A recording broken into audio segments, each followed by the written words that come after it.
الرحمن الرحيم الحمد لله رب العالمين والصلاة والسلام على رسول الله وعلى آله وصحبه أجمعين. Chers frères et sœurs, aujourd'hui nous allons parler au nouveau sujet. Il s'agit de la moustique vue en rêve.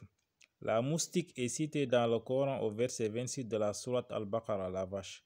Il est dit: rien n'empêche à Allah de citer en exemple une moustique ou autre chose plus grande ou plus petite qu'elle.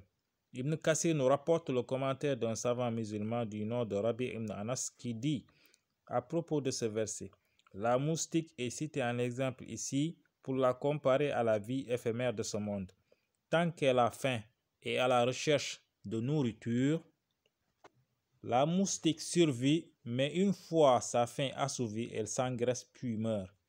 De la même manière, les mécréants ont le même destin commun avec la moustique. Ils vivent dans le luxe et l'opulence, mais une fois arrivés au point culminant d'un bonheur artificiel, la mort les surprend et anéantit leurs espoirs. D'autre part, la moustique est citée dans la Sunna.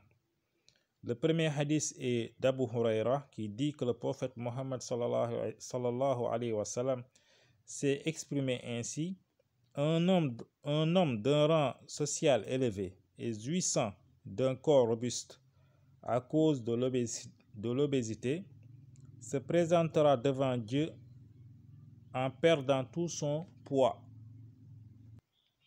et qui n'aura même pas la valeur de l'aile de moustique. Et il ajouta: lisez le verset suivant de la sourate Al-Kahf, la caverne, verset 145, où Allah dit: les mécréants qui ont renié les signes et la rencontre de leur Seigneur verront leurs œuvres réduites en néant, et ils ne pèseront pas grand-chose sur la balance du jugement divin. Le deuxième hadith du prophète Mohammed sallallahu alayhi wa sallam dit: si la vie mondaine équivalait à l'aile de la moustique, Allah ne laisserait pas les mécréants boire une seule goutte d'eau sur cette terre, rapporté par Tirmizi. Dans la vie courante, nous savons que l'anophèle femelle est la cause du paludisme par le sucement du sang d'une personne saine. C'est pour ces raisons qu'un savant musulman interprète le rêve de la moustique comme faisant allusion à un ennemi qui extermine les hommes en versant leur sang et en souillant leur corps. En résumé, nous pouvons dire, en se basant sur les textes du Coran et de la Sunna mentionnés plus haut, que la moustique peut signifier: vue seule, elle fait allusion à la vie éphémère de ce monde.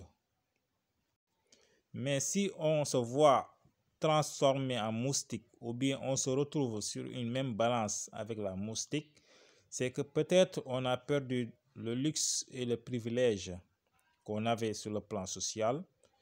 De même, on a perdu de la valeur sur le plan religieux et spirituel. Et cependant, il est temps de se ressaisir et de se repentir auprès de Dieu avant qu'il ne soit trop tard. Allahu A'lam, Dieu seul sait.